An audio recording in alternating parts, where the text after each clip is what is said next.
नमस्कार, मैं doctor Ramanivas Sharma Raman YouTube channel पर कॉम्पिटिटिव एग्जाम के लिए साइंस और टेक्नोलॉजी का यह महत्वपूर्ण सेशन लेकर के बच्चों आपके सामने। साइंस और टेक्नोलॉजी के इस महत्वपूर्ण सेशन में बायोलॉजी का आज विषय हमने चुना। इसके पहले वाले वीडियो में केमिस्ट्री के 3 सेशन हमने करवाए, जिसमें ऑर्गेनिक केमिस्ट्री, फिजिकल केमिस्ट्री और इनऑर्गेनिक केमिस्ट्री पर हमने आपसे सवाल पूछे, सवालों का डिस्कशन किया। और आज बारी है बायोलॉजी के एक महत्वपूर्ण सेशन पर। यूपीएससी, नीट और पीएससी में रिप्रोडक्टिव हेल्थ प्रॉब्लम के बारे में, बढ़ती हुई जनसंख्या के बारे में और बर्थ कंट्रोल कैसे किया जाए, जनसंख्या का कंट्रोल कैसे किया जाए, इस पर बहुत सारे सवाल पूछे गए। बर्निंग टॉपिक है। आने वाली जितनी भी प्रतियोगी परीक्षाएं हैं, इन पर सवाल जरूर होते हैं। आज हमने वही टॉपिक चुना जिसमें आज हम आपसे सवाल रिप्रोडक्टिव हेल्थ प्रॉब्लम पर, बढ़ती हुई जनसंख्या पर यानी पॉपुलेशन एक्सप्लोजन पर और बढ़ती हुई जनसंख्या पर कैसे हम लगाम लगा पाएं यानी बर्थ को कैसे कंट्रोल कर पाएं, उनसे जुड़े हुए सवालों पर आज बात करेंगे। हमेशा की तरह सवालों की संख्या 20 होगी और इन 20 सवालों में पहले तो सवाल हम पूछेंगे और उसके बाद जब सवाल पूछ चुके होंगे तो हर सवाल पर लिख करके आज हम उसको समझाएंगे भी आपको। क्यों इसका उत्तर ये, क्यों बी, क्यों सी, क्यों डी, पूरी तरह से थ्योरेटिकल डिस्कशन आज हम आपके साथ करने वाले हैं। सेशन की शुरुआत करें। बायोलॉजी का यह महत्वपूर्ण सेशन कि आपको बता दें कि यह सेशन उन कॉम्पिटिटिव एग्जाम के लिए बहुत ही आवश्यक है जो नीट की परीक्षा देने जा रहे हैं या जो नीट की परीक्षा में 2023 में बैठेंगे, एसएससी की परीक्षा में जो देने जा रहे हैं, या जिन्होंने साइंस सब्जेक्ट से अग्निवीर परीक्षा भी देनी चाहिए, उनके लिए भी ये आवश्यक सेशन हो। जल्दी ही हम अग्निवीर की परीक्षा के लिए भी सेशन लाने वाले हैं। आज हमने उसका सिलेबस देख लिया है और उस सिलेबस पर जल्दी ही हम अपने लेक्चर्स इस पर डालने हैं। इसको यदि हिंदी में अनुवाद करते हैं आज के विषय को, तो ये होती है जनन स्वास्थ्य समस्याएं, जनसंख्या विस्फोट तथा जन्म नियंत्रण। अब देखिए नीट में कैसे सवाल पूछता है, यूपीएससी में कैसे सवालों को लिखवाता है और एसएससी में कैसे सवाल पूछता है। ऐसे ही 20 सवालों को आज हम आपके सामने रखने वाले हैं। उन्हीं 20 सवालों से थ्योरी भी आपको पढ़ाएंगे, इसलिए पूरे तन्मयता के साथ आप हमारे साथ जुड़ जाइए और ह्यूमन रिप्रोडक्टिव सिस्टम को तो पढ़िए ही, साथ में ह्यूमन रिप्रोडक्टिव हेल्थ प्रॉब्लम क्या होती है, आज इस पर भी बात करें।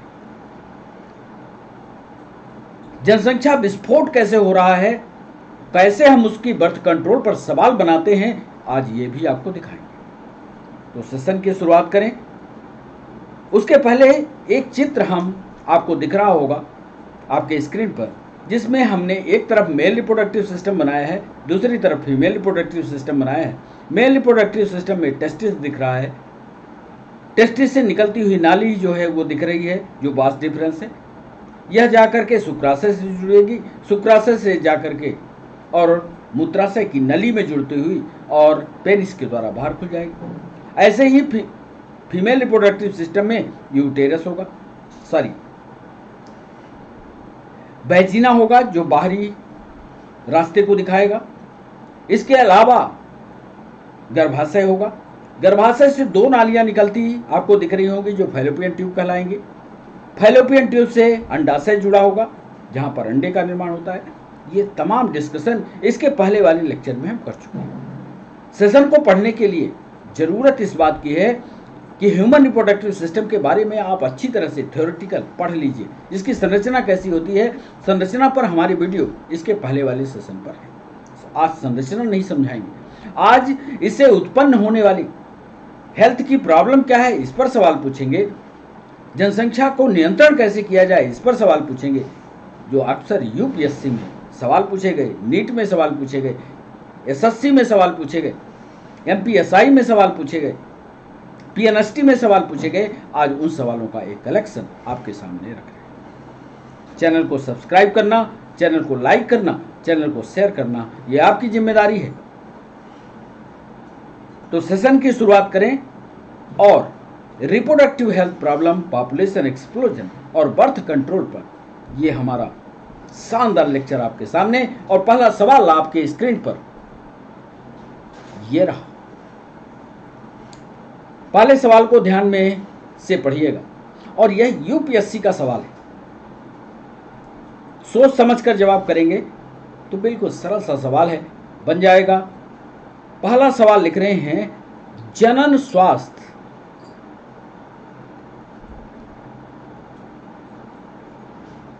जनन स्वास्थ्य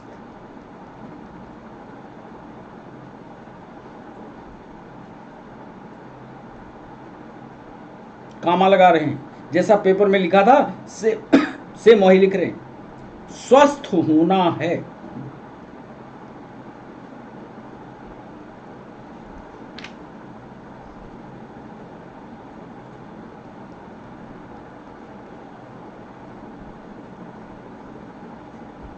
सोच समझकर जवाब आपको करना है।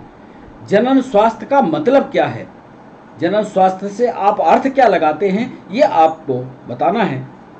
यूपीएससी ने सवाल पूछा, हम ऑप्शन दे रहे हैं आपको। ए, शारीरिक रूप से स्वस्थ हो,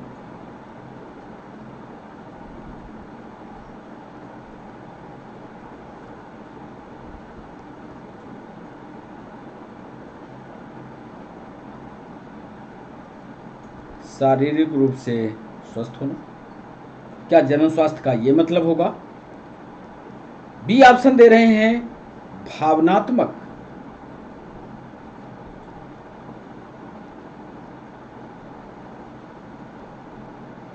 तथा व्यवहारात्मक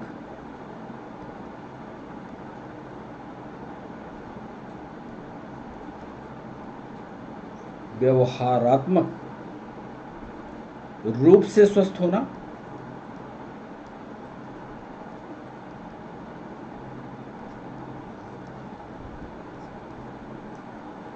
सी ऑप्शन दे रहे हैं, सामाजिक रूप से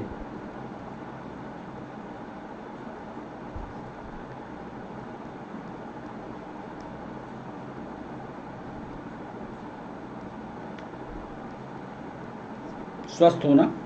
और डी ऑप्शन दे रहे हैं, उपरोक्त। अब ये उत्तर आपके सोच पर निर्भर करता है। यूनियन पब्लिक सर्विस कमीशन ने इस सवाल को आपके सामने रखा। आप अपनी सोच से, किताब में लिखा हुआ नहीं मिलेगा। जनन स्वास्थ्य स्वस्थ होना है, शारीरिक रूप से स्वस्थ होना, भावनात्मक तथा व्यवहारात्मक रूप से स्वस्थ होना, सामाजिक रूप से स्वस्थ होना या उपरोक्त सभी। इसमें तो अंग्रेजी बताने की आवश्यकता नहीं है, इसकी अंग्रेजी तो आप निकाल लोगे, इसलिए पहले सवाल का हमने आपके सामने रख दिया है। लेकिन इस पहले सवाल के लिए हम डिस्कशन का पेज भी लगाए हैं, इसको विस्तार से लिख करके आपको समझाएंगे जब वापस आए। अभी तो फिलहाल आप इसका उत्तर कीजिए। दूसरा सवाल नीट में, पीएनएसटी में पूछा गया। उल्ब वेधन, हिंदी वाले बच्चे, उल्ब वेधन। अंग्रेजी वाले बच्चे, एमिनोसेंटेसिस। हो सकता है आप पहली बार ये नाम सुन रहे हो। एमिनोसेंटेसिस।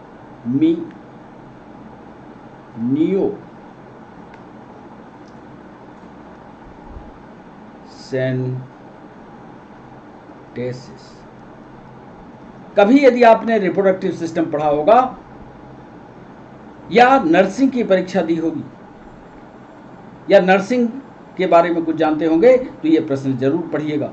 उल्बेधन एमिनोसेंटेसिस द्वारा जांच की जाती है, द्वारा जांच की जाती है। ए ऑप्शन दे रहे हैं।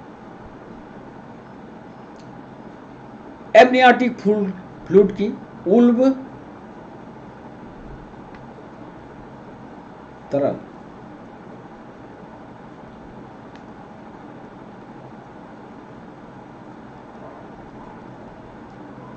उल्ब तरल की। बी ऑप्शन दे रहे हैं विकासशील भ्रूण के,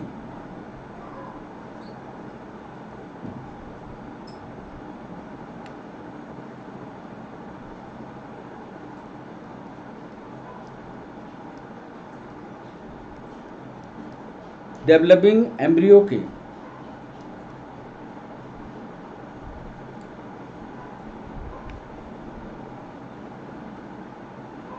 कोरियानिक फ्लूइड की, कोरिनियोनिक फ्लूइड की, एमनियान कोरियान, ये डेवलपमेंट में आपने एम्ब्रियोलॉजी में पढ़ा होगा। विकासशील भ्रूण के कोरियानिक फ्लूइड की, नीट का सवाल है। सी ऑप्शन शिशु जन्म के बाद,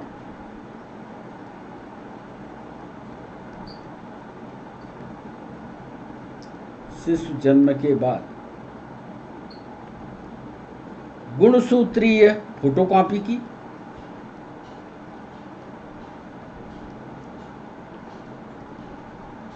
प्रतिरूप की,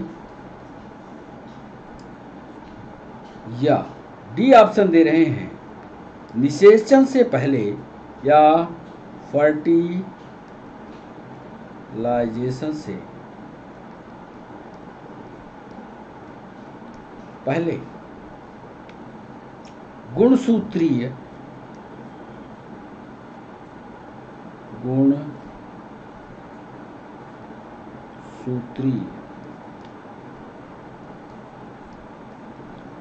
बड़ा बढ़िया सवाल। उल्बेधन एमनियोसेंटेसिस द्वारा जांच किसकी होती है? क्या एमनियोटिक फ्लूइड की होती है? क्या कोरियानिक फ्लूइड की होती है?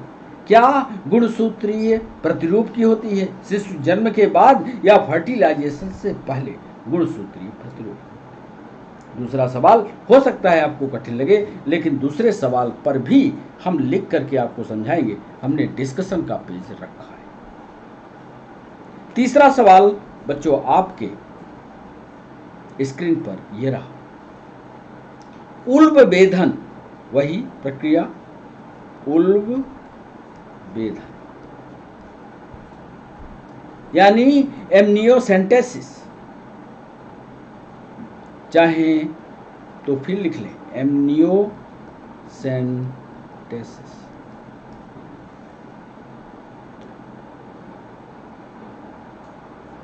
के लिए निम्न में से कौन सा कथन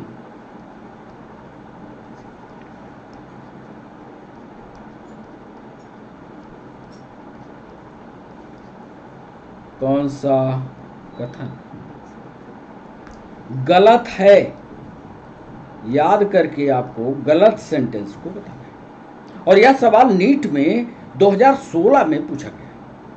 ध्यान रखिएगा, नीट का 2016 का सवाल, उल्बेधन एमनियोसेंटेसिस के लिए निम्न में से कौन सा कथन गलत है? 2016 नीट का सवाल। ए, यह जनक के लिए, यह पेरेंट के लिए।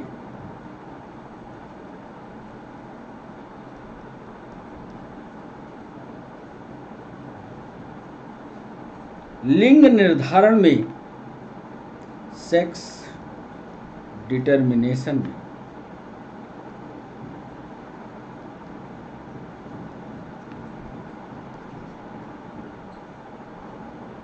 सेक्स डिटर्मिनेशन में उपयोग लिया जाता है। बी ऑप्शन दे रहे हैं, इससे डाउन सिंड्रोम का पता लगाने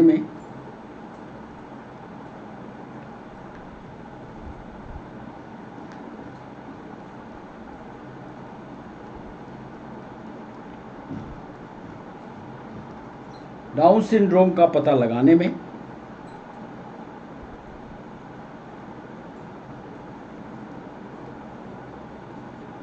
उपयोग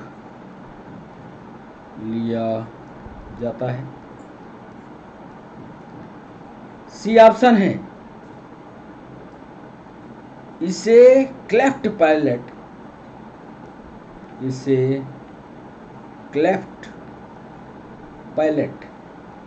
आपने देखा होगा कुछ लोगों के तालु जो है यहां बीच में फटा होता है, होंठ फटे हुए दिखाई देते हैं, क्लेफ्ट पैलेट, ऊपर का जबड़ा फटा हुआ दिखाई देता है, इसे क्लेफ्ट पैलेट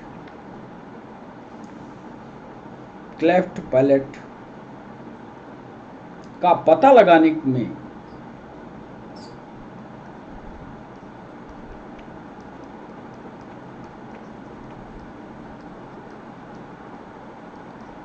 उपयोग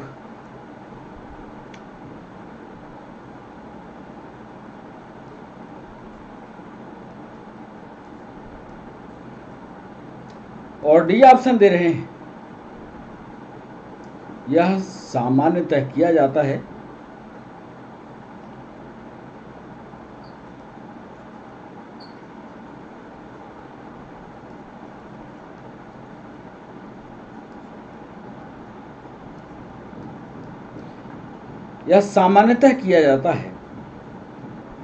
जब एक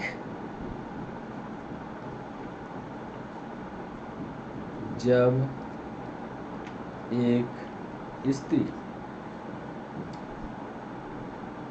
14 से 16 सप्ताह की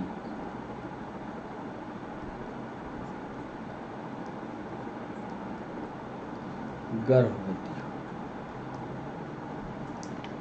तीसरा सवाल हमने पूछा, एमिनोसेंटेसिस के लिए निम्न में से कौन सा कथन गलत है? यह पेरेंट के लिए सेक्स डिटर्मिनेशन में उपयोग लिया जाता है, इसे डाउन सिंड्रोम का पता लगाने में उपयोग लिया जाता है, इसे क्लेफ्ट पैलेट का पता लगाने में उपयोग लिया जाता है। यह सामान्यतः किया जाता है जब एक स्त्री 14 से 16 वीक के प्रेगनेंसी पीरियड से गुजर रही होती है, तब एमिनोसेंटेसिस का उपयोग किया जाता है। अब यदि आपको एमिनोसेंटेसिस आता होगा तो बनेगा, लेकिन बच्चों आज हम आपको थ्योरी पढ़ाएंगे। तीसरे सवाल की थ्योरी के लिए हमने पेज लगाया है, डिस्कशन वाले पर पढ़ाएंगे। चौथा सवाल, नीचे दिए गए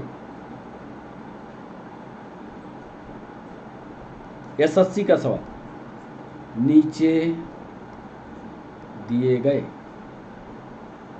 कथनों में से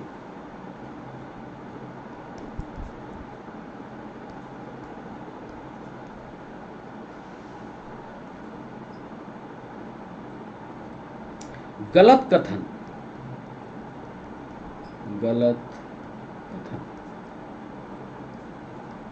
पहचान। ए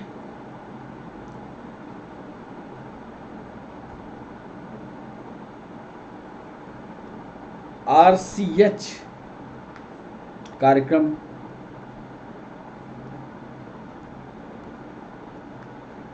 में लोगों में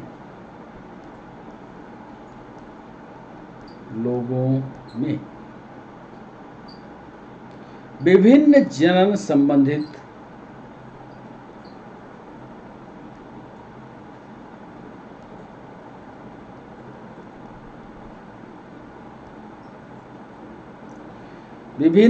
संबंधित पहलुओं के बारे में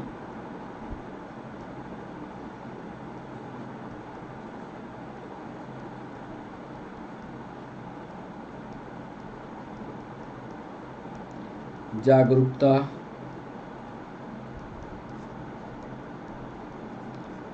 फैलाई जाती है। बी ऑप्शन दे रहे हैं यौन संचरित रोगों से।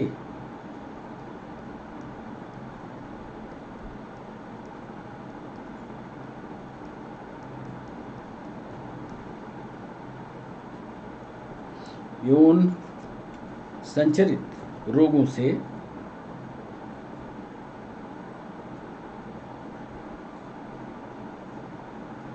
लोगों को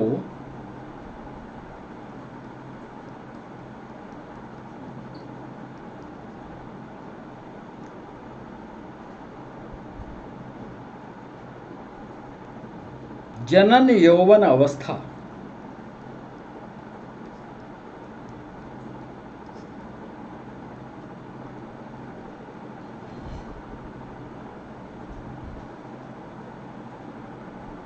तथा संबंधित बदलाव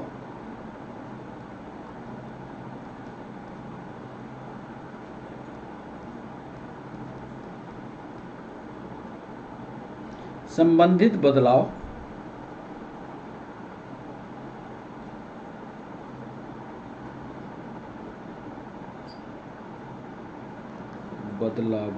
संबंधित बदलावों इत्यादि के बारे में सही शिक्षा देकर, इत्यादि के बारे में सही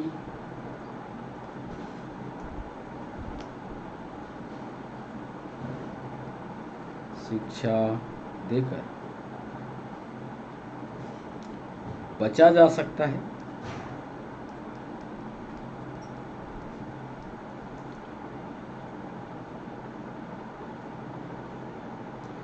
सी दे रहे हैं अल्ट्रासाउंड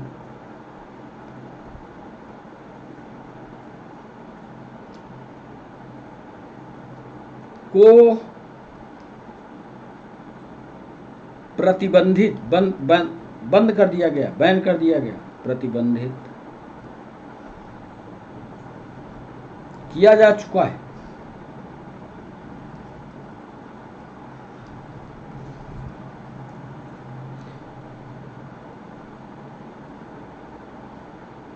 क्योंकि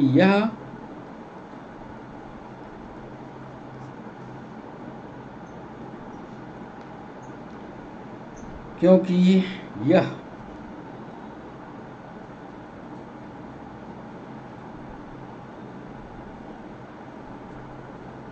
गुणसूत्रीय अध्ययन के आधार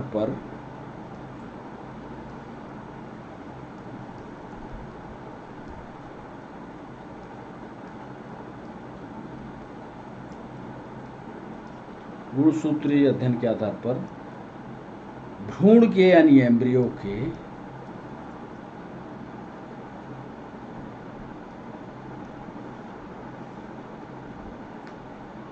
लिंग निर्धारण के लिए काम में ली जाती है।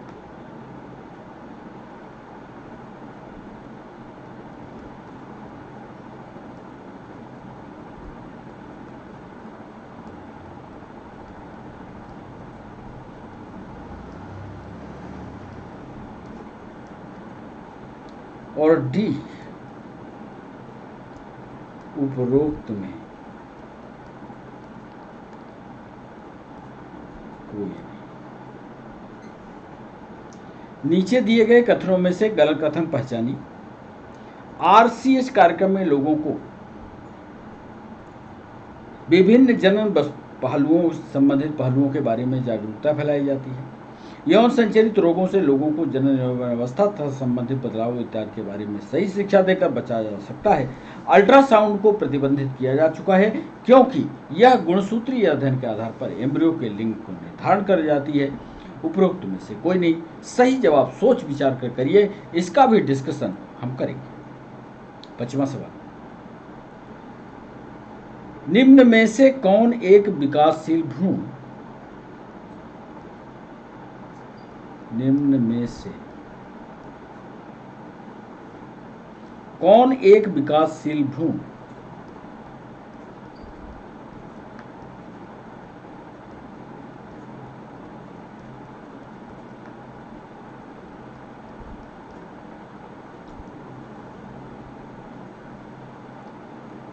में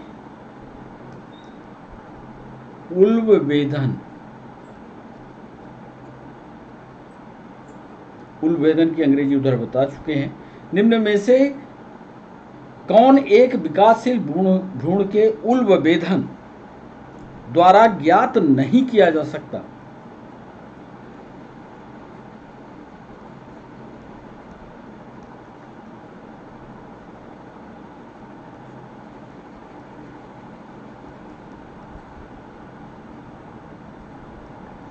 किया जा सकता है। ए ऑप्शन दे रहे हैं क्लाइनफिल्टर सिंड्रोम,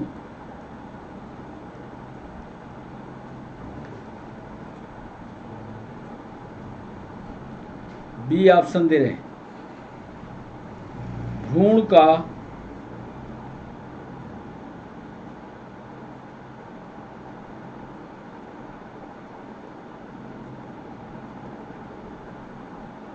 लिंग भ्रूण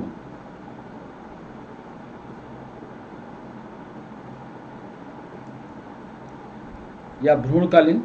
सी ऑप्शन दे रहे हैं डाउन सिंड्रोम, ये भी एक रोग है। और डी ऑप्शन दे रहे हैं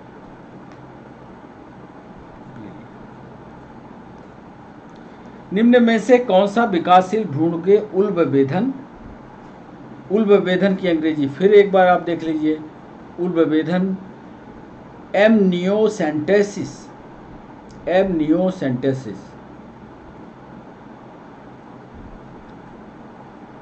द्वारा ज्ञात नहीं किया जा सकता। क्लाइनफिल्टर सिंड्रोम ज्ञात नहीं होगा, लिंग भ्रूण ज्ञात नहीं होगा, ज्ञात होगा, या डाउन सिंड्रोम या पीलिया। सही जवाब कीजिए। छठवां सवाल आपके स्क्रीन पर।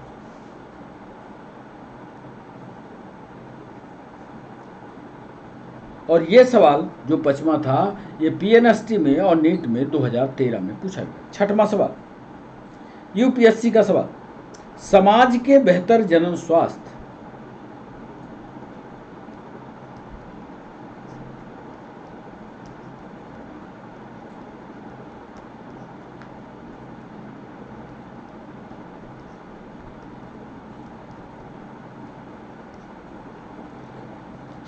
समाज के बेहतर जनन स्वास्थ्य का संकेतक है।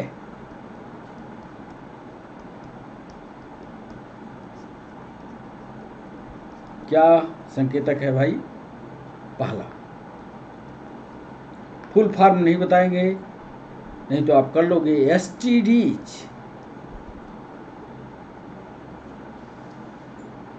की बेहतर पहचान तथा निदान।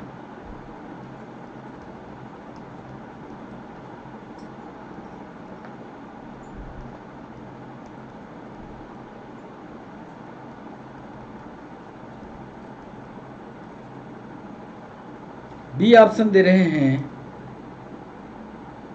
बेहतर चिकित्सकीय सुविधाएं।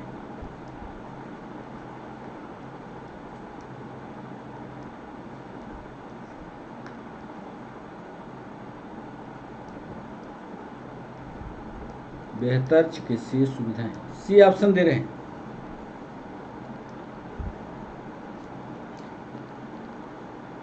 मातृ तथा नवजात मृत्यु की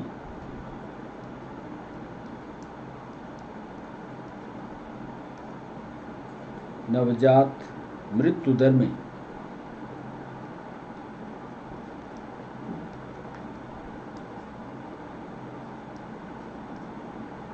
कमी। और डी ऑप्शन दे रहे हैं उपरोक्त सब।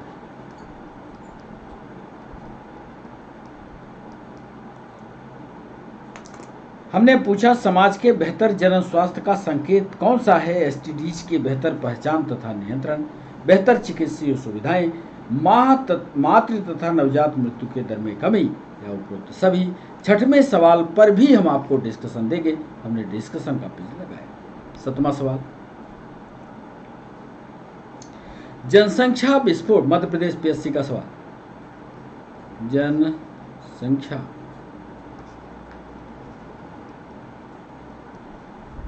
विस्फोट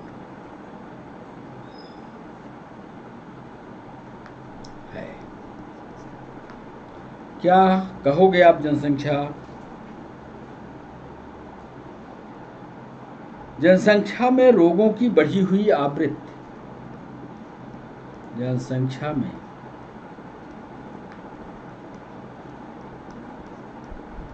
रोगों की बढ़ी हुई आवृत्ति। बी ऑप्शन दे रहे हैं, जनसंख्या में तीव्र वृद्धि। सी ऑप्शन दे रहे हैं, जनसंख्या में तीव्र कमी। और डी ऑप्शन दे रहे हैं, उपरोक्त में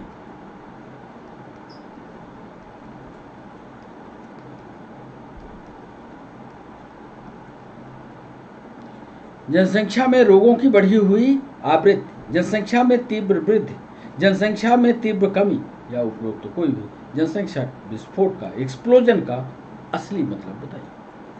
8वां सवाल बच्चों आपके स्क्रीन पर, सही विकल्प चुनिए।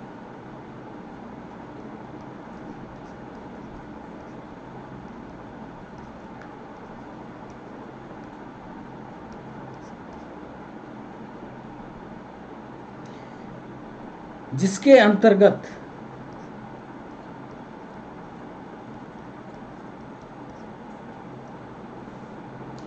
बढ़ रही जनसंख्या के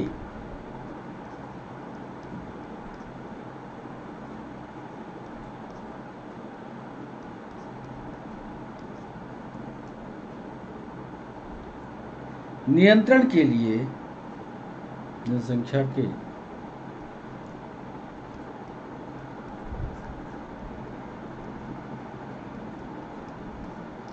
नियंत्रण के लिए सरकार द्वारा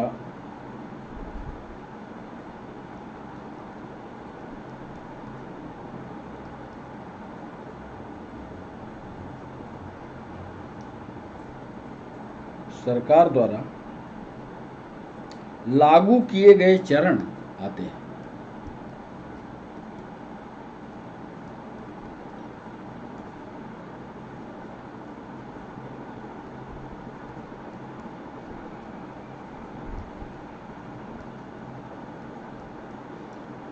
बोलो साहब, इसका ऑप्शन बताओ, जनसंख्या विस्फोट का क्या मतलब होगा। ए ऑप्शन दे रहे हैं, गर्भ निरोधक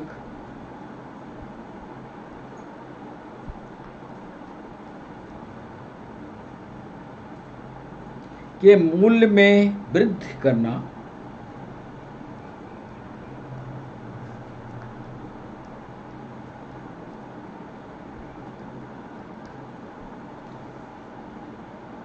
ताकि ये सभी के लिए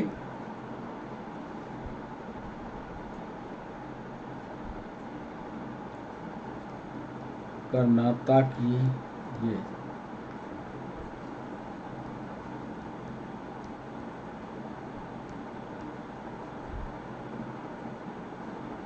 ताकि ये सभी के लिए उपलब्ध हो सके।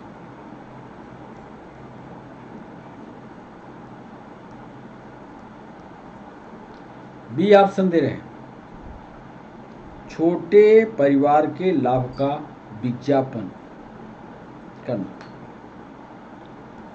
छोटे परिवार के लाभ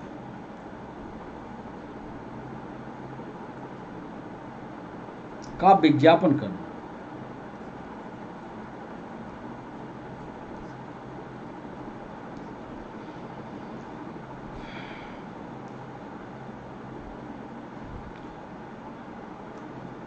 जैसे इंदिरा गांधी के समय हम दो हमारे दो चलता था, छोटे परिवार के लाभ का निशाना विज्ञापन करना। सी ऑप्शन दे रहे हैं, शादी करने की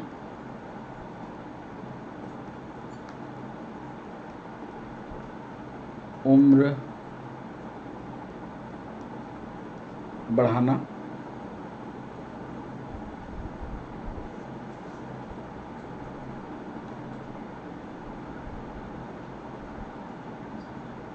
स्त्रियों की 18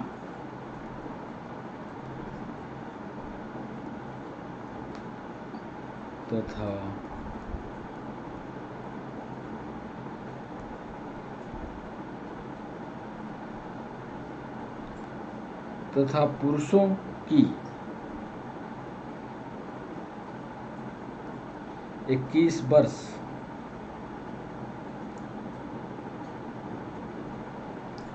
और डी ऑप्शन है बी और सी। पढ़ लीजिए अच्छे से सवाल को कि सभी सही विकल्प चुनिए जिसके अंतर्गत बढ़ रही जनसंख्या के नियंत्रण के लिए सरकार द्वारा लागू किए गए चरण आते हैं। गर्भ निरोधक के मूल्य में वृद्धि करना ताकि यह सभी के लिए उपलब्ध हो सके, छोटे परिवार के लाभ का विज्ञापन करना, शादी करने की उम्र बढ़ाना, स्त्रियों की 18 साल करना और मर्दों की 21 साल करना। बी और सी दोनों। 9वां सवाल, एक आदर्श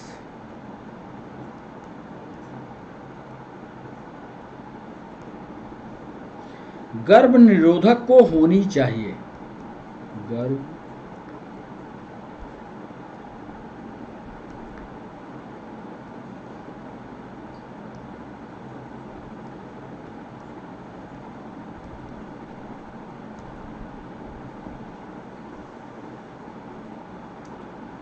ए ऑप्शन दे रहे हैं उपयोग में सुलभ,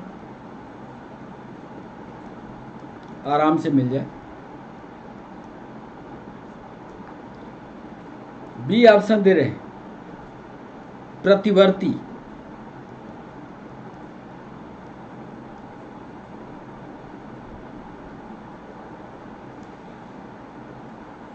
विकल्प सी में दे रहे हैं ए एंड बी और डी में ऑप्शन दे रहे हैं लैंगिक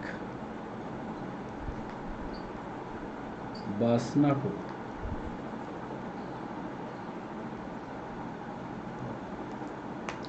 एक आदर्श जो आइडियल जो गर्भ निरोध है उसको उपयोग क्यों इसमें शामिल किया जाए? उपयोग में सुलभ है, प्रतिवर्ती है, ए और बी दोनों है, या लैंगिक वासना को बढ़ाने के लिए इस्तेमाल होता है। इसका भी डिस्कशन हम आपको देंगे, 9वें सवाल का भी डिस्कशन देंगे। 10वां सवाल है हमारा, 10वें सवाल, गर्भ निरोधक की प्रकृति।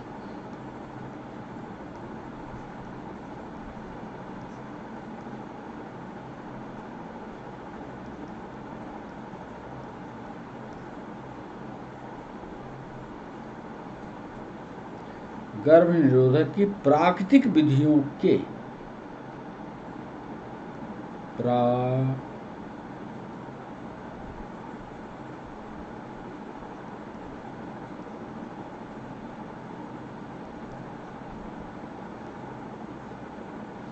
प्राकृतिक विधियों के प्राकृतिक मार्ग हैं।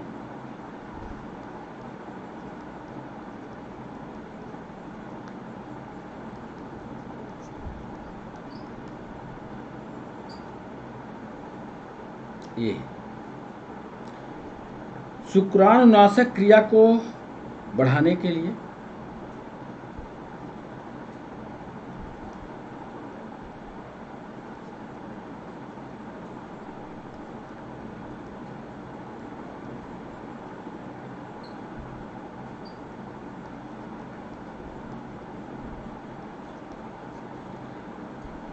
बी ऑप्शन दे रहे हैं निषेचन को रोकने के लिए,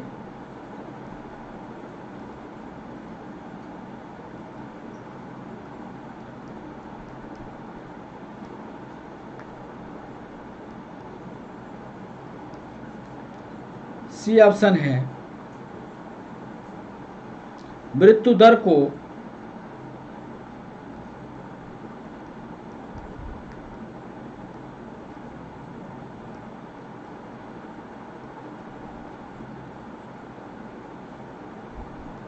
के लिए, और डी ऑप्शन है मृत्यु दर को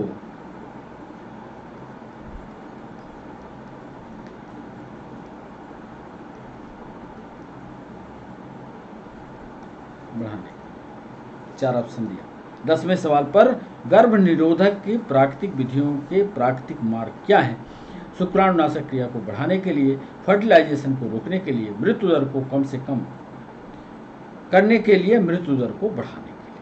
तो 10वां सवाल, और इस सवाल का सीधा और सरल जवाब है, यूपीएससी ने पूछा है, तथ्यात्मक सवाल है। जरा 10वें सवाल का जवाब करिएगा बच्चों। 11वां सवाल, पीरियाडिक अब्स्टिनेंस, एक टर्मिनोलॉजी का इस्तेमाल कर रहे हैं, आवधिक संयम इसको बोलते हैं।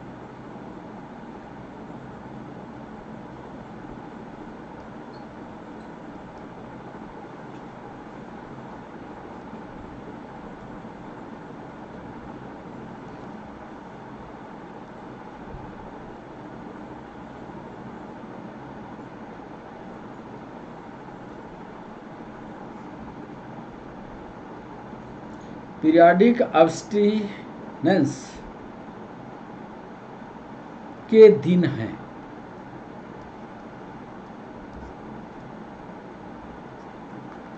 बोलो साहब, कौन कौन से दिन हैं? पहला दे रहे हैं एमसी के, मंथली सर्कुलेशन के, जो ब्लड किलिंग होती है, मंथली सर्कुलेशन से 10 से 11 दिन, एमसी के 10 से 11।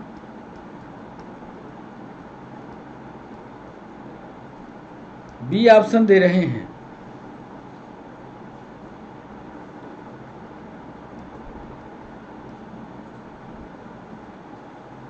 10 से 17। सी ऑप्शन दे रहे हैं 17।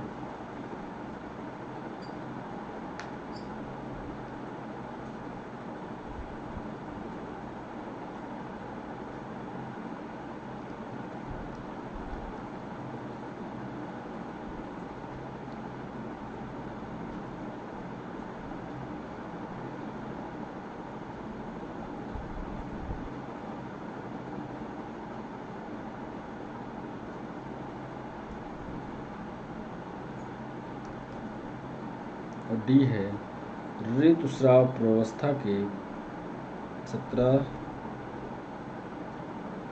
से 20 दिन, 20 दिन, ऋतुस्राव प्रावस्था के 20 से 28। आवधिक संयम, पीरियाडिक अब्स्टिनेंस के दिन कितने हैं? 10 से 11 दिन है, 10 से 17 दिन है, 17 से 20 दिन है, 20 से 28 दिन है। पीएनएसटी का ये सवाल 11वां सवाल। 12वां सवाल, पीरियाडिक अब्स्टिनेंस, आवधिक संयम, इस पर भी डिस्कशन करेंगे। 12वां सवाल,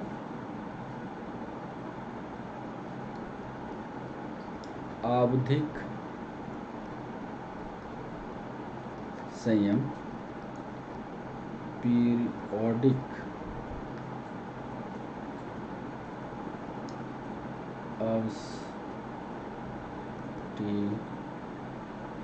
अब्स्टिनेंस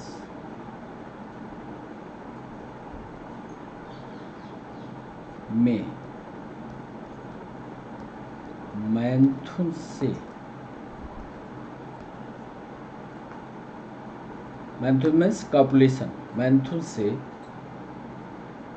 बचा जाता है।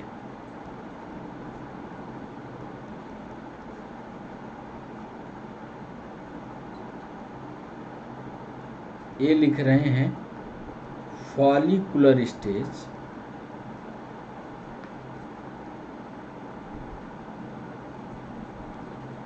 या इसको हिंदी में कहेंगे पुटकीय अवस्था,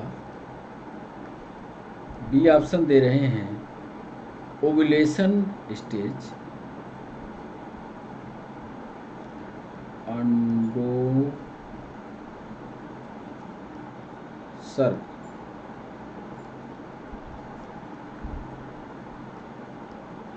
प्रावस्था, इसको कह सकते हैं ओव्यूलेशन स्टेज। सी ऑप्शन दे रहे हैं ऋतुस्राव प्रावस्था,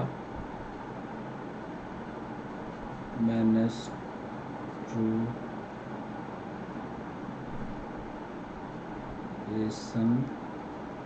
फेज,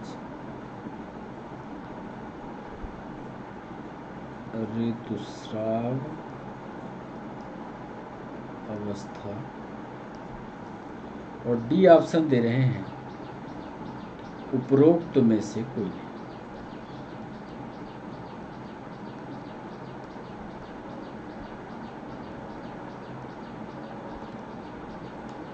नीट का ये सवाल आवधिक संयम पीरियोडिक अब्स्टिनेंस में मैथुन से कब बचा जा सकता है, किस प्रावस्था में? क्या वो फॉलिकुलर स्टेज है, क्या ओव्यूलेशन स्टेज है, क्या मेंस्ट्रुएशन फेज है, क्या उपरोक्त में से कोई नहीं है? इसका सही जवाब आपको बताना है 12वें सवाल का। 12वें सवाल में के बाद 13वां सवाल, एजाकुलेशन या बाह्य स्खलन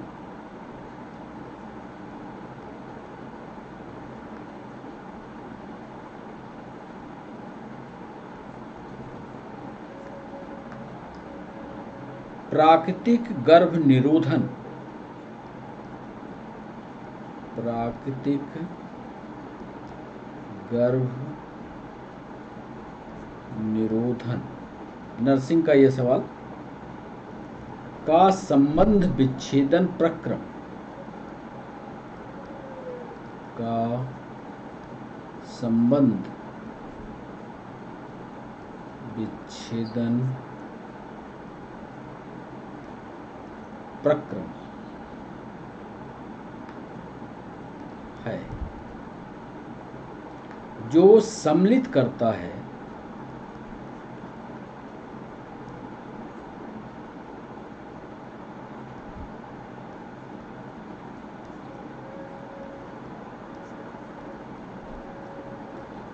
ये ऑप्शन दे रहे हैं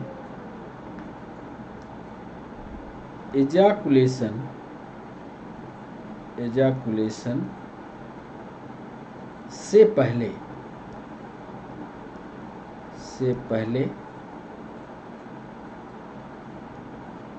पेनिस को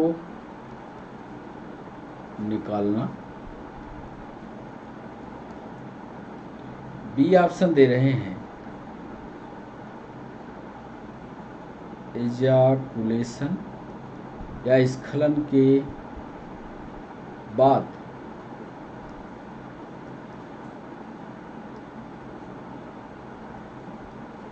पेनिस को निकालना। सी ऑप्शन दे रहे हैं ओव्यूलेशन के दौरान, ओव्यूलेशन के दौरान मैथुन करना, कॉपुलेशन करना, अंडोत्सर्ग के दौरान मैथुन करना। और डी ऑप्शन दे रहे हैं ओव्यूलेशन के दौरान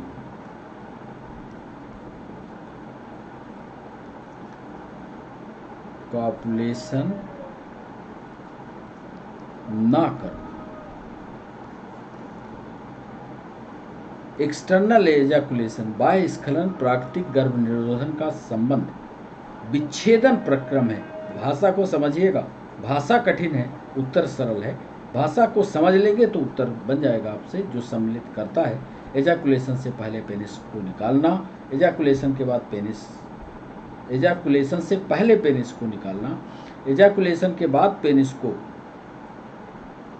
निकालना, ओव्यूलेशन के दौरान कॉपुलेट करना या ओव्यूलेशन के दौरान कॉपुलेशन न करना। सोच समझ कर जवाब करिएगा, बन जाएगा। 14वां सवाल है, स्तनपान आना तब, इसकी हिंदी कठिन है, दोनों लिखे देते हैं हिंदी और अंग्रेजी। स्तनपान, नीट का ये सवाल, स्तनपान अनातर, अंग्रेजी में इसको कहते हैं लैक्टाटोनियल,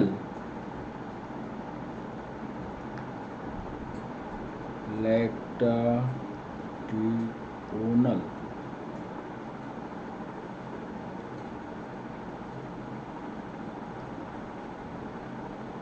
एमेनोरिया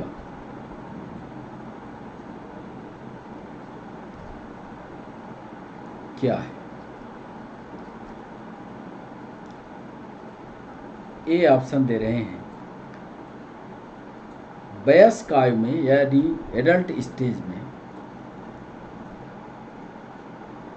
वयस्क आयु में मेंस्ट्रुअल साइकिल या मासिक धर्म, मेंस्ट्रुअल साइकिल की अनुपस्थिति, वयस्क अवस्था में एडल्ट स्टेज में। बी में ओल्ड एज में यानी बड़ी आयु में। थोड़े सवाल कठिन हो सकते हैं। बड़ी आयु में मासिक धर्म की अनुपस्थिति। देखिए, कॉम्पिटिटिव एग्जाम में सवाल कठिन ही आते हैं, सरल सवाल नहीं, ये नीट का ही सवाल है। स्तनपान अनातर, ये वयस्क आयु में मेंस्ट्रुअल साइकिल की अनुपस्थिति है, बड़ी आयु में मासिक धर्म की अनुपस्थिति है। और सी ऑप्शन दे रहे हैं, दुग्ध स्राव के दौरान यानी लैक्टेशन जब हो रहा हो, दुग्ध स्राव के दौरान मासिक धर्म की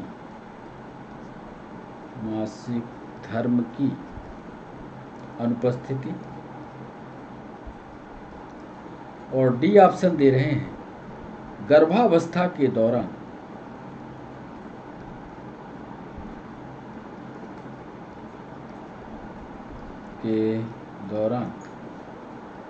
मासिक धर्म की अनुपस्थिति। इस प्रोसेस को यदि आपने कहीं पढ़ा होगा, एनसीईआरटी में है, स्तनपान आना और तब, ये कौन सी प्रक्रिया कहलाती है? मेंस्ट्रुअल साइकिल से जुड़ी हुई है। यदि आपने पढ़ा है तो सही टिक कीजिएगा। तो ये 14वां सवाल है, इस पर हम डिस्कशन करेंगे, आपको लिख करके समझाएंगे। 15वां सवाल आपके स्क्रीन पर, कंडोम या फेमिडोम, कंडोम या फेमिडोम,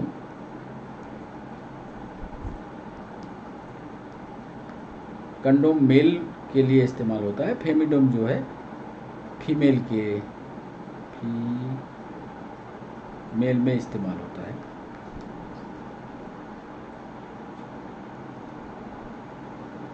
पतले आवरण से बने होते हैं, पतले आवरण से,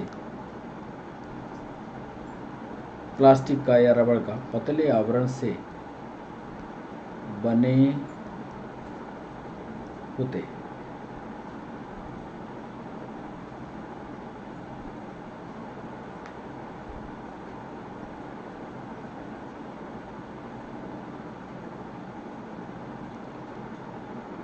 जो आवृत, जो आवृत इसको अंग्रेजी में कवर्ड कहते हैं, कवर्ड करने में उपयोग आते हैं। ये ऑप्शन दे रहे हैं मेल के पेनिस को, बी दे रहे हैं फीमेल के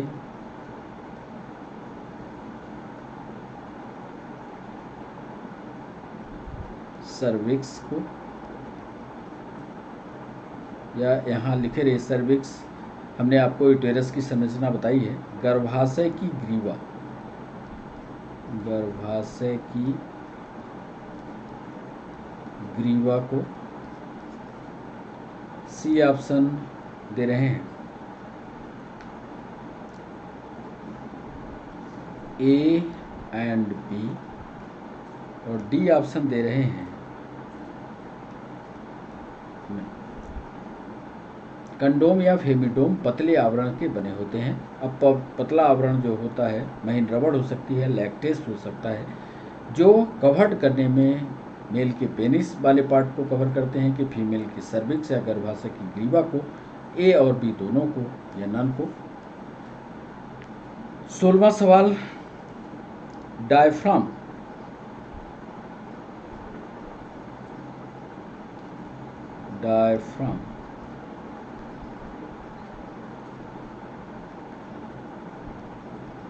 यूटेरस यानी गर्भाशय,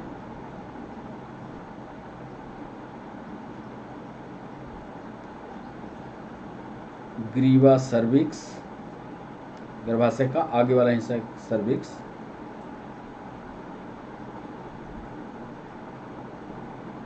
तथा बाल्ट है।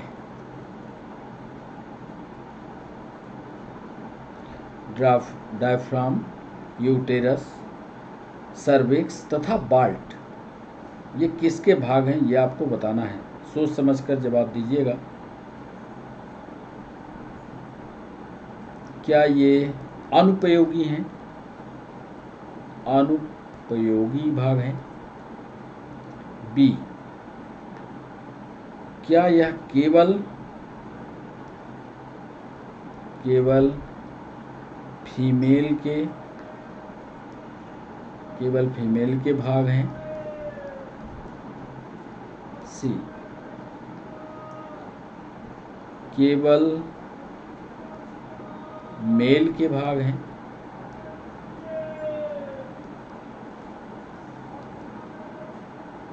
और डी, इनमें से कोई नहीं। नर्सिंग का ये भी सवाल, डायफ्राम, यूटेरस, ग्रीवा तथा बाल्ट क्या है? अनुपयोगी भाग हैं, केवल फीमेल के भाग हैं, केवल मेल के भाग हैं, या इनमें से कोई नहीं। तो ये 16वां सवाल। 17वां सवाल,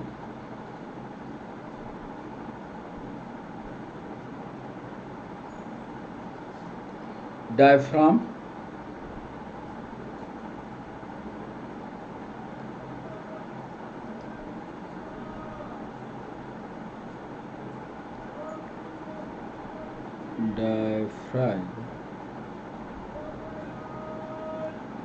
ये भी नीट का सवाल। डायफ्राम, सर्विक्स, यूटेरस का आगे वाला हिस्सा सर्विक्स,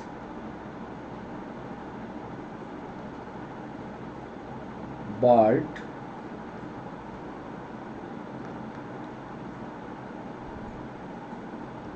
कंडोम के साथ साथ ये बर्थ कंट्रोल वाले सारे सवाल हैं। यूपीएससी में भी ये सवाल पूछे गए हैं। बर्थ कंट्रोल कैसे होते हैं, ये सारे पार्ट उसमें आते हैं। के साथ साथ शुक्राणुनाशक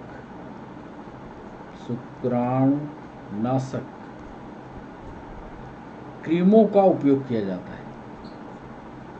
क्रीमों का उपयोग किया जाता है।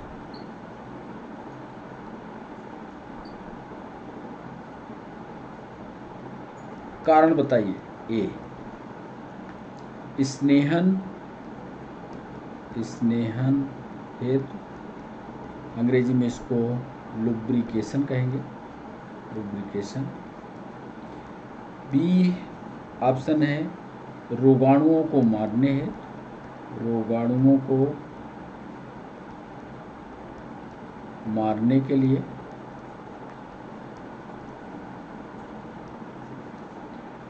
सी ऑप्शन दे रहे हैं गर्भ निरोधक की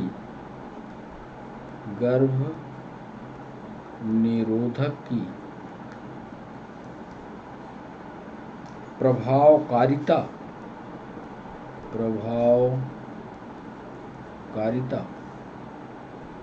बढ़ाने हैं। और डी ऑप्शन दे रहे हैं उपरोक्त में से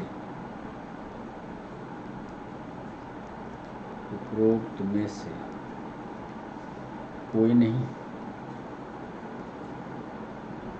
तो ये 17वां सवाल, इस पर डिस्कशन करके हम आपको सारी चीज़ें बताएंगे। 18वां सवाल, IUDS का अर्थ क्या है? PNST का सवाल। IUDS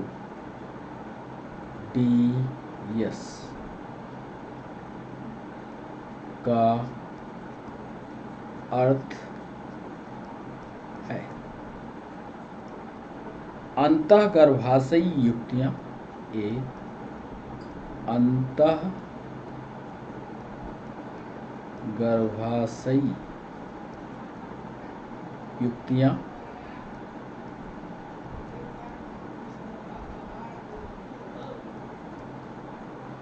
अंतरागर्भाशयी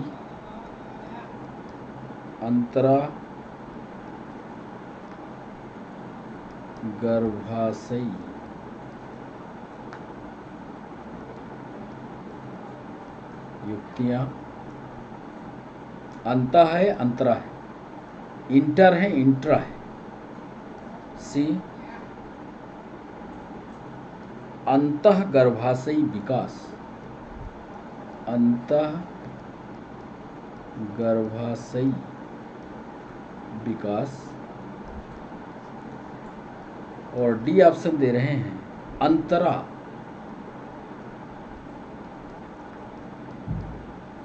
गर्भाशयी विकास। सही उत्तर चूज करिए। 19वां, इस पर भी डिस्कशन देंगे। 19वां सवाल, कौन सी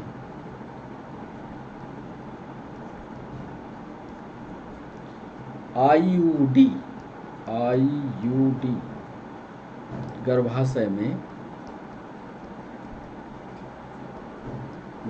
में शुक्राणुओं के फैगोसाइटोसिस, कौन सी IUD गर्भाशय में शुक्राणुओं के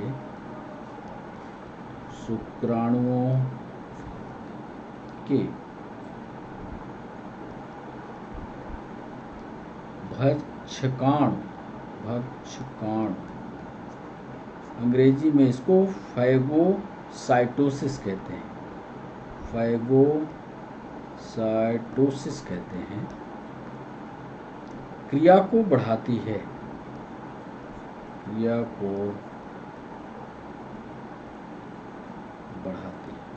3 जगह ये सवाल पूछा गया है। PNST में है, नीट में है और SSC, तीनों में ये सवाल पूछा गया। कौन सी IUD गर्भाशय में शुक्राणुओं के फैगोसाइटोसिस क्रिया को बढ़ाती है? 19वें सवाल पर गैर औषधि, ए ऑप्शन दे रहे हैं गैर औषधीय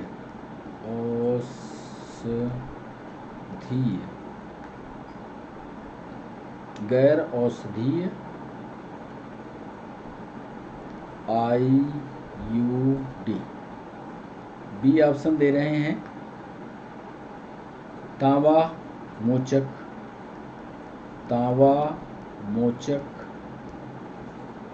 IUD। सी ऑप्शन दे रहे हैं A एंड B दोनों, और डी ऑप्शन दे रहे हैं हार्मोन मोचक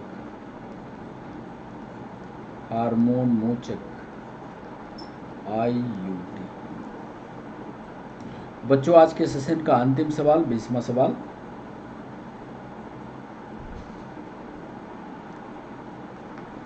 औषधहित IUD,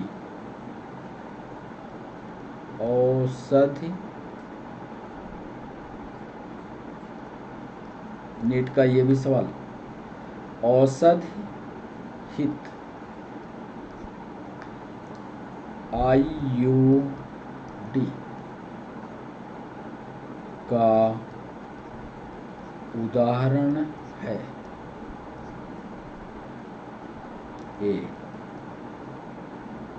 copper T,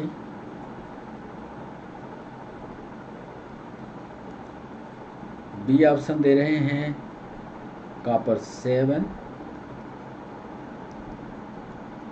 C option दे रहे हैं मल्टीलोड 375,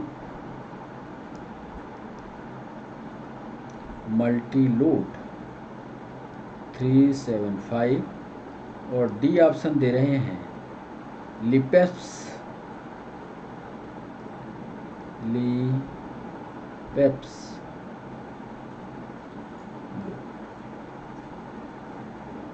औषधि IUD का उदाहरण आपको बताना है। क्या वो कॉपर टी है, क्या वो कॉपर 7 है, क्या मल्टीलोड 375 है, क्या लूप है। बच्चों, इस तरह के सवाल नीट पर पूछे गए, PNST पर हैं, SSC तीनों पर है। इन सवालों को, कठिन सवालों को रखने का एकमात्र उद्देश्य यह है कि आपकी तैयारी कितनी ताकतवर है यह आप समझते रहना। सरल सवाल तो पढ़ ले जाओ, पर कठिन सवालों पर भी आपकी नज़र दौड़ जानी चाहिए यदि कॉम्पिटिटिव एग्जाम को निकालना है। तो ये 20 सवाल हो गए। अब चलते हैं उत्तर की ओर और डिस्कशन की ओर। तो सीधा हम आपको पहले सवाल पर ले चलते हैं। पहले सवाल पर हमने आपसे पूछा था,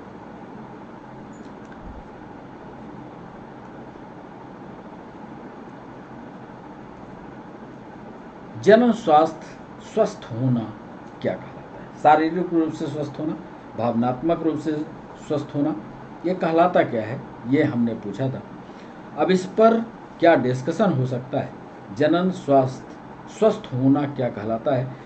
तो इसका मतलब आप जब इसका नोट्स बनाएं तो यही सेम सवाल UPSC में लिखने के लिए आया था। तो जो PSC दे रहे बच्चे हैं, इस पर 5 नंबर 6 नंबर का लिखने के लिए, आंसर राइटिंग सेशन में ये लिखने के लिए आता है। तो जनन स्वास्थ्य का क्या मतलब है, ऐसा लिखने के लिए आया था। उसी को हमने प्रश्न बनाते हुए पूछा, जनन स्वास्थ्य होता क्या है? तो इसका सही जवाब है डी। शारीरिक रूप से यदि स्वस्थ हैं आप, भावनात्मक और व्यवहारात्मक रूप से आप स्वस्थ हैं, सामाजिक रूप से स्वस्थ हैं, तब आप समझिएगा कि रिप्रोडक्टिव रूप से आप स्वस्थ हैं। तब आप में मैच्योरिटी है, तब आप जनन करने की योग्य हैं। जब आप शारीरिक रूप से स्वस्थ हों, जब आप भावनाओं से संतुष्ट हों, जब आप व्यवहार से संतुष्ट हों, जब आप सामाजिक रूप से संतुष्ट हों, तब आप रिप्रोडक्टिव फिट नजर आएंगे। बड़ा इंपॉर्टेंट सवाल है। इस पर 2 लाइन 3 लाइन है, उसको लिख लीजिए। जनन स्वास्थ्य शब्द, जनन स्वास्थ्य शब्द सामान्य कार्य कर रहे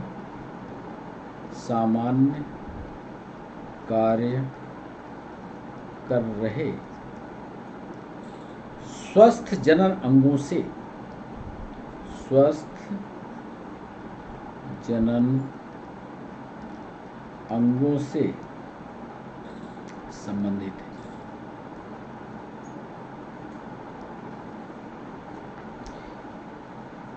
यद्यपि यह एक व्यापक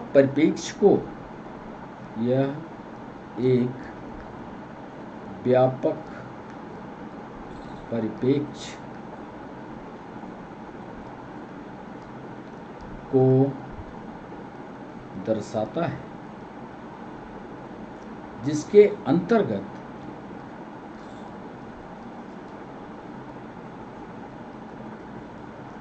अंतर्गत भावनात्मक,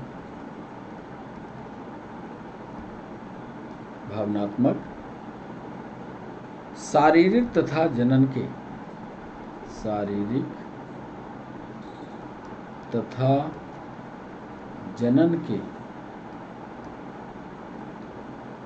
पहलू भी सम्मिलित। यूपीएससी के बच्चों को या पीएससी में यदि ऐसे आंसर राइटिंग का सेशन आता है तो आंसर राइटिंग पर ये बहुत बढ़िया। जनन स्वास्थ्य क्या होता है, ये आपको किताब में लिखा नहीं मिलेगा। जनन स्वास्थ्य का सीधा मतलब यहाँ से निकालिएगा, बढ़िया एक डिफिनेशन लिखिएगा। उल्दवेधन पर भी हम चाहते हैं कि आपको बता दें, एमनियोसेंटेसिस क्या होती है, जांच की जाती है। इसका सही जवाब है एमनियोटिक फ्लूइड। एमनियोटिक फ्लूइड से बच्चा, आप डॉक्टर करते हैं इस प्रक्रिया को, एमनियोटिक फ्लूइड से बच्चे को पता लगाते हैं कि मेल है कि फीमेल है, सेक्स का डिटर्मिनेशन कर लेते हैं एमनियोटिक फ्लूइड से। तो इसका सही जवाब है, जांच की जाती है जिसमें लिखा हुआ है एमनियोसेंटेसिस। एमनियोसेंटेसिस से एमनियोटिक फ्लूइड या उल्ब तरल की जांच होती है। चलिए होता क्या है इस बात को समझा दें। इसी में विकासशील भ्रूण के गुणसूत्रीय प्रतिरूप का लिखिएगा, विकासशील भ्रूण के गुणसूत्रीय प्रतिरूप।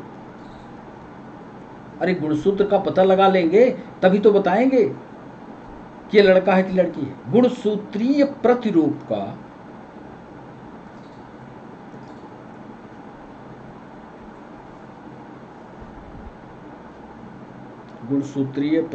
का पता लगाया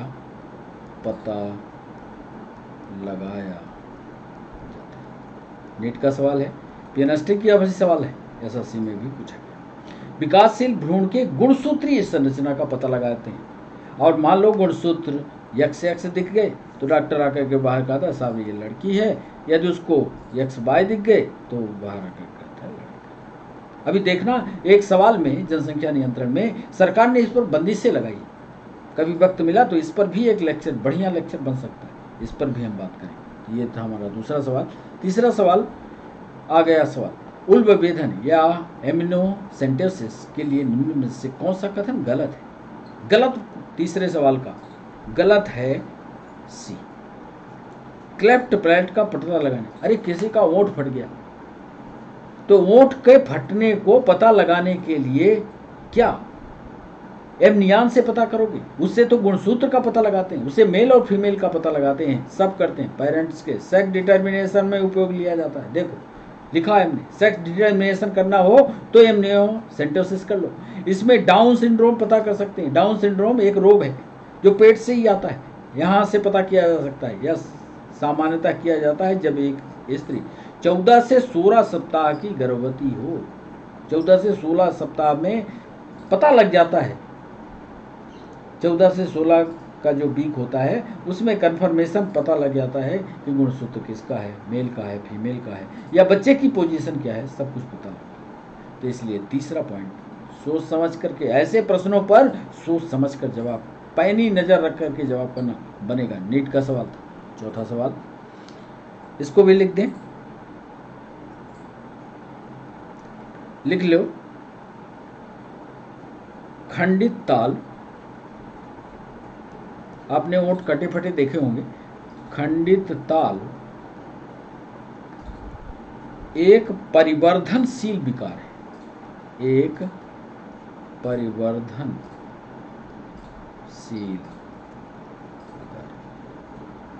ये इसका मतलब गुणसूत्र से नहीं होता, ये डेवलपमेंट में प्रॉब्लम होती है, विकास करते करते ये प्रॉब्लम। क्रोमोसोम में कि किसी का बाप जो का मुंह जो है फटा हुआ है तो बच्चे का फटेगा, जरूर नहीं। ये नहीं होता, ये जीन में नहीं।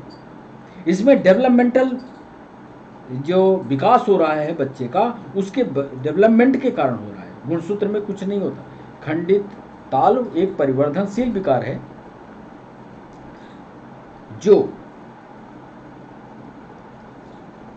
विकासशील भ्रूण में हो सकता है। तुम लोग अच्छे साफ सुथरा लिखना, जब नोट्स बनाना तो अच्छा साफ सुथरा लिखना, फिर हमें बताना कि हमने लिखा है। विकासशील भ्रूण में हो सकता है, इसलिए इसका पता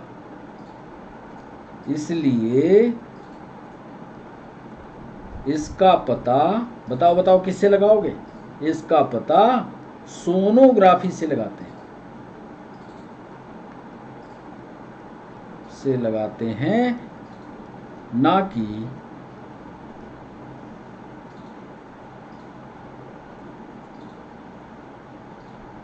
उल्ब वेधन से। समझ गए? चलो, चौथा सवाल था, नीचे दिए गए कथनों में गलत कथन पहचानें। अब गलत कथन इसमें पहचानना है तो इसमें अल्ट्रासाउंड से प्रतिबाधित किया जा चुका है, क्योंकि यह गुणसूत्रीय अध्ययन के आधार पर एम्ब्रियो के लिंग निर्धारण में काम ली जाती है। अल्ट्रासाउंड तो जानते होंगे। क्या आप अल्ट्रासाउंड से क्रोमोसोम की संरचना पता कर लोगे? गलत कथन पहचानना है तो आप पहचानो, और ये इसका गलत कथन होगा चौथे का सी। और इसीलिए चौथे का भी डिस्कशन लिख देते हैं, लिख लो आप। उलबेधन या जो एमनियोसेंटेसिस है,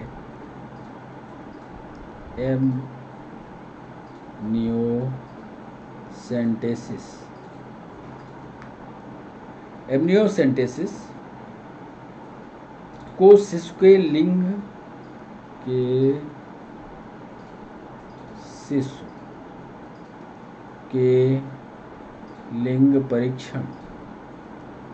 परीक्षण में दुरुपयोग के कारण सरकार द्वारा बंद कर दिया गया। यूपीएससी का भी सवाल है ये। दुरुपयोग के कारण सरकार द्वारा बंद कर दिया गया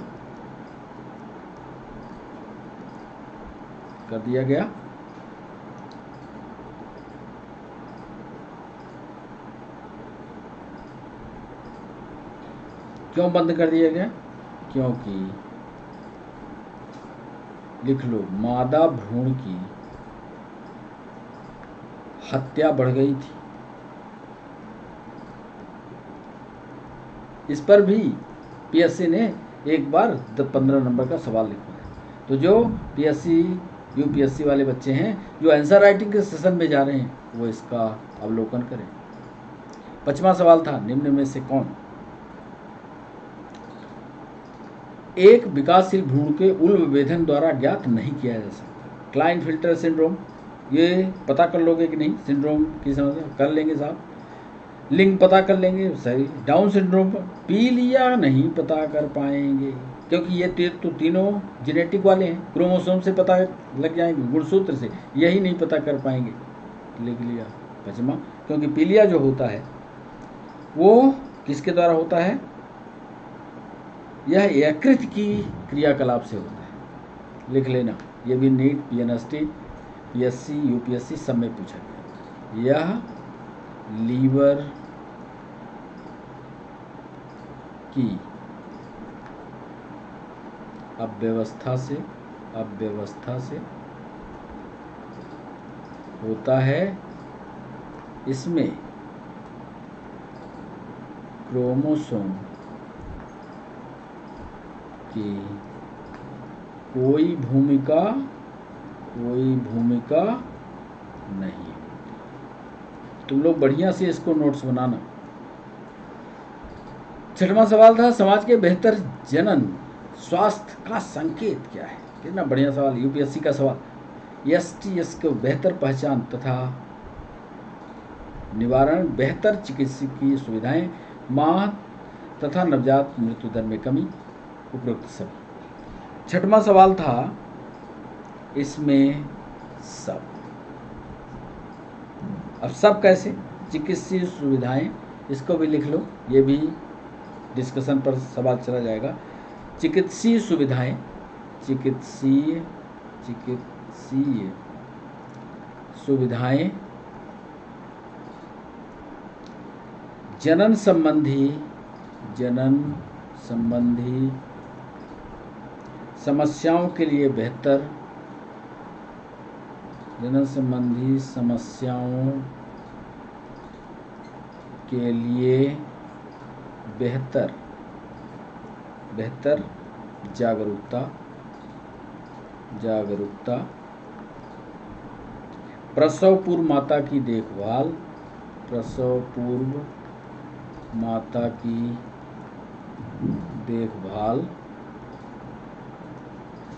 शिशु तथा मातृ मृत्यु दर में गिरावट, शिशु तथा मातृ दर में गिरावट। और एक चीज, यौन संचारित रोग, STD, transmitted disease, sex transmitted disease है एसटीडी मतलब सेक्स ट्रांसमिटेड डिजीज की बेहतर जांच,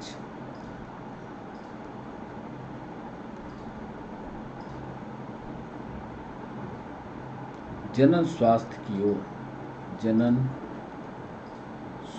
की ओर इंगित करता है, ये कहलाता है जनन। इसको पढ़ लेना अच्छे से। सातवां सवाल, जनसंख्या विस्फोट क्या है, ये तो आप जानते हो। सातवें सवाल पर ज़्यादा समझने की ज़रूरत नहीं है। सातवां सवाल हमारा बिल्कुल सरल सा है। सातवें सवाल का सही जवाब होगा जनसंख्या में तीव्र वृद्धि, ये कर लोगे। सही विकल्प चुनिए जिसके अंतर्गत बड़ी जनसंख्या के नियंत्रण के लिए सरकार द्वारा लागू किए गए चरण आते हैं।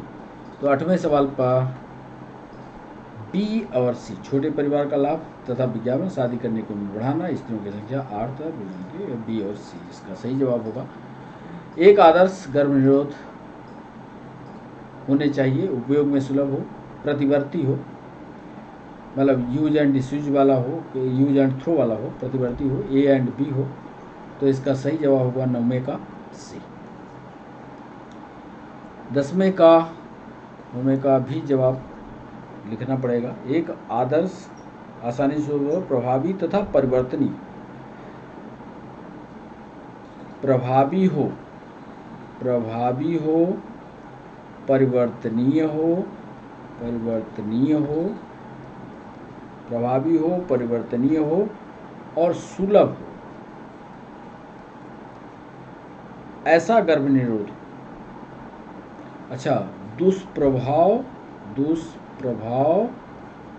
विहीन। तो ये यदि सारे गुण हैं तो वो आदर्श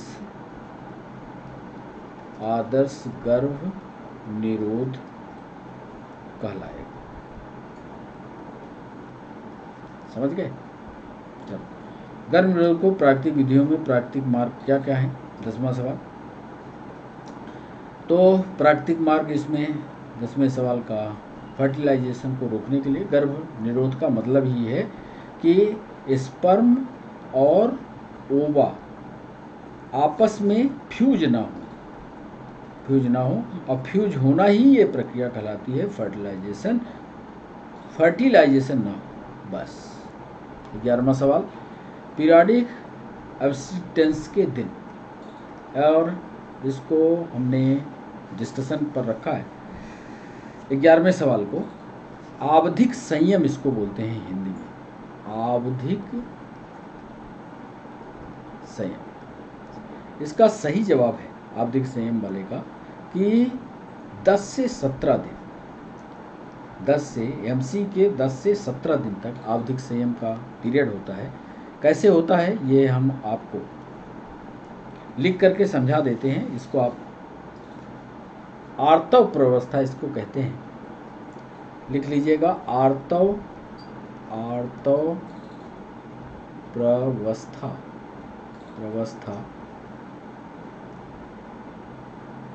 का 12वां 14वां दिन का, ये पूछा जाता है नीट में अक्सर, 12वां 14वां दिन अंडमोचक कहलाता है। अंडमोचक माने अंडा निकलता है, अंडमोचक ओव्यूलेशन है, ओव्यूलेशन होता है। एक बात, पहली बात। दूसरी बात जो पूछता है कि जब स्पर्म को पेनिस के द्वारा गर्भाशय में छोड़ दिया जाता है, जब छोड़ा जाता है तब से समय गिनना। जैसे ही स्पर्म जो है गर्भाशय में पहुंचा, वेजिना के थ्रू गर्भाशय में पहुंचा, तब से समय गिनना। तो लिखना कि स्पर्म फीमेल रिप्रोडक्टिव सिस्टम में, फीमेल रिप्रोडक्टिव सिस्टम में यानी मादा जनन अंग में 2 से 3 दिन तक, 2 से 3 दिन तक जिंदा रहेगा।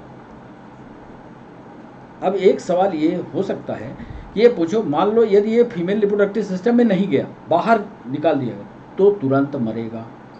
यदि फीमेल रिप्रोडक्टिव सिस्टम के अंदर चला गया तो 2 से 3 दिन तक स्पर्म जिंदा रहेगा, ये याद रखना।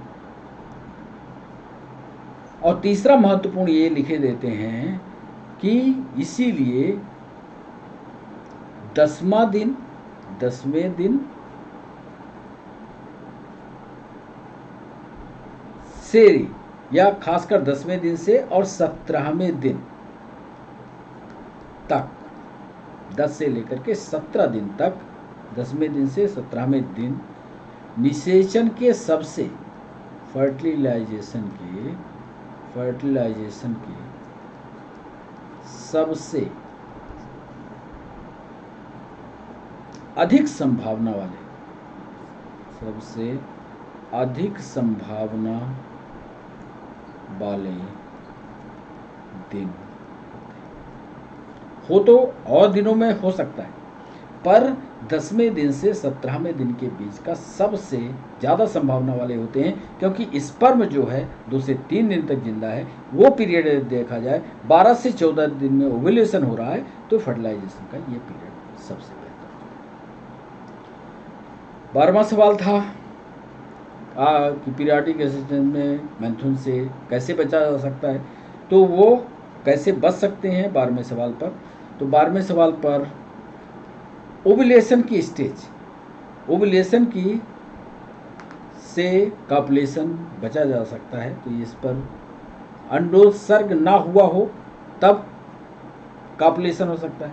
यदि ओव्यूलेशन हो गया तो फिर खतरा है, तब प्रेगनेंसी होने की संभावना है। तो अंडोत्सर्ग प्रवस्था से बचना चाहिए, ये ऐसा सवाल पूछ रहा है पीरियाडिक असिस्टेंस से। बाह्य स्खलन प्राकृतिक गर्भ निरोधन का संबंध विच्छेदन पर कम, जो यानी प्रेगनेंसी कुल मिलाकर के ना आए, ये ही सवाल 13वें सवाल में भी पूछा जा रहा है। तो 13वें सवाल में एजाकुलेशन से पहले पेनिस को निकालना, ये इसका सही जवाब होगा। 14वां सवाल है स्तनपान, लैक्टेशन यानी मोहरिया क्या है। वयस्क आयु में मेंस्ट्रुअल साइकिल की अनुपस्थिति है, बड़ी आयु में मासिक धर्म की अनुपस्थिति है। 14वां सवाल, इसको कहते क्या है, तो इसका सही जवाब है दुग्ध स्राव के दौरान मासिक धर्म की अनुपस्थिति। जब बच्चा जन्म ले लेता है, जितने दिन तक वो दूध पीता है, जितने दिन तक वो दूध पीता है, माँ का खींच खींच कर दूध पीता रहता है, उस पीरियड में मेंस्ट्रुअल साइकिल नहीं होती। वो मेंस्ट्रुअल साइकिल का ना होना लैक्टेशनल एनेमोरिया का। इस प्रोसेस को समझ लेना। यही प्रोसेस कहो तो हम इसमें लिख देते हैं कि LAM, समय ज़्यादा हो रहा है इसलिए जल्दी से लिखे देते हैं। LAM यह विधि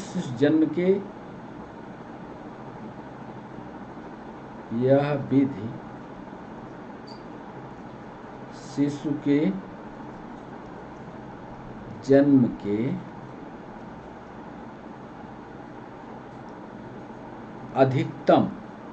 अधिकतम लिख रहे हैं, अधिकतम 6 महीने तक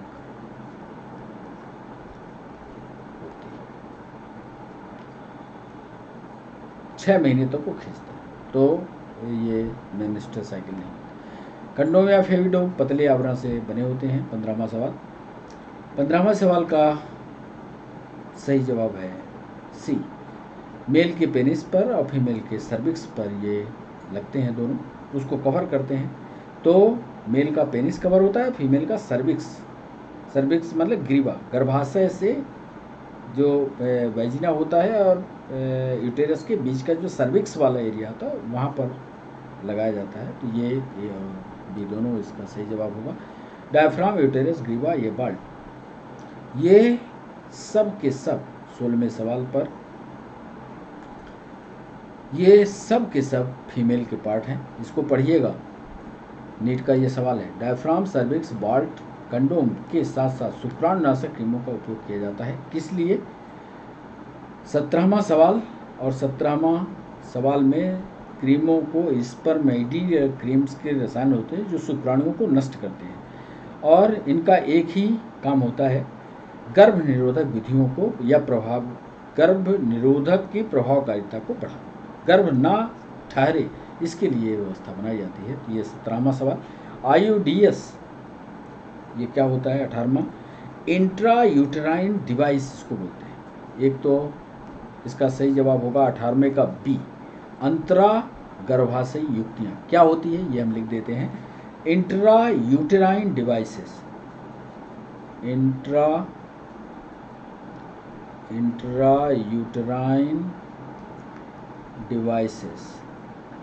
यूटेराइन डिवाइसेस IUD कहलाती है। का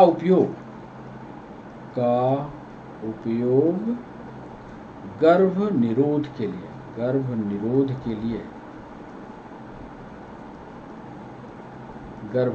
लिए किया जाता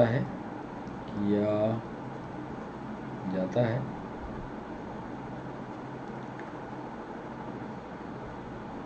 इसमें डॉक्टर जो है यूटेरस से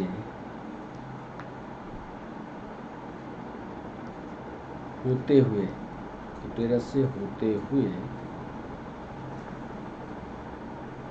इन डिवाइसेस को यूटेरस से आगे फिट कर देता है। तो यूटेरस के आगे जब फिट कर देगा तो जो स्पर्म होंगे वो यूटेरस में नहीं पहुंच पाएंगे, तो फैलोपियन ट्यूब में नहीं जाएंगे, तो फर्टिलाइजेशन नहीं होगा। कुल मिलाकर के स्पर्म बाहर आ जाएंगे, बस खत्म। Intra uterine devices. 19वां कौन सी IUD? इंट्रा यूटेराइन डिवाइस गर्भाशय में शुक्राणुओं को फैगोसाइटोसिस क्रिया को बढ़ाती है। तो फैगोसाइटोसिस कौन करेगी? जो स्पर्म को खा लेती हो। तो कौन सी IUD है? इंट्रा यूटेराइन डिवाइस है। 19वां सवाल। तो वो यूटेराइन डिवाइसेस होगी 19वें सवाल की सी। ये भी है, गैर औषधीय है, IUD है और तांबा मोचक भी है। ये फैगोसाइटोसिस की तरह है, जैसे ही स्पर्म पहुंचता है उसकी उसको खा लेते हैं, यहीं पर मार डालते हैं। ऐसी ये बनी हुई है, इस पर ज़्यादा विस्तार से बताएंगे बहुत टाइम हो जाएगा। औषधि आईओडी का उदाहरण क्या है? 20वां सवाल। और 20वें सवाल का सही जवाब है डी, लिपेंस लूप। लूप जैसा ये बनता है और दवाइयों के साथ ये लूप लगे होते हैं। देखो, ये यूटेरस होता है, ये वैजिना होती है और ये फैलोपियन ट्यूब होता है।